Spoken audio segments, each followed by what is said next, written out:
Akala ko pagkatapos namin kumain kanina sa KFC ay uuwi na rin kaagad kami. Pero nagaya yung asawa ko, akyat daw kami. At hindi ko naman alam na pupunta ulit kami dito sa Apple Store para magtingin-tingin ulit. Ulit na lang ako na nagtitingin na siya ng casing ng phone. At hindi ko rin alam na or hindi pa nagsisink in sa utak ko na binili na pala niya yung gusto kong phone. O diba ang taray? Thank you po.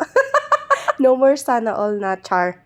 Actually, napag-usapan namin kanina nung pag-uwi namin sa bahay, after namin magtingin-tingin nga ng umaga, na gusto ko nga yung phone, ganyan, pero hindi pa sa ngayon dahil nga wala naman siya sa budget at hindi naman namin to inaasahan nga na bibili ng phone.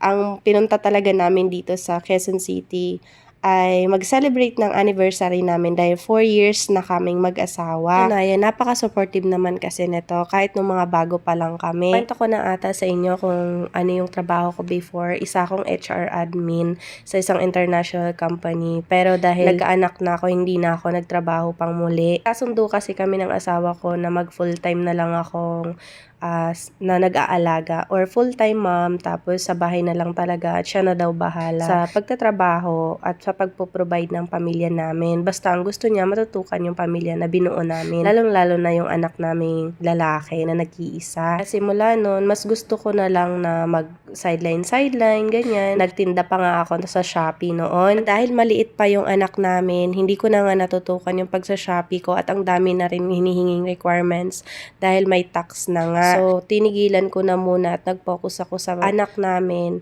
At naisipan kong bumalik sa pag-aaral, which is ito nga yung PUP Open University na kasalukuyan akong naka-enroll at 3rd year na nga ngayon sa kasalukuyan. Nung nalaman nga ng asawa ko na magva-vlog ako, suportado naman niya kasi binilan pa nga niya ako ng phone at ilan pang mga kagamitan para sa pagbablog. Ayun, another surprises na naman. So hanggang dito na lang. Thank you for watching. Bye!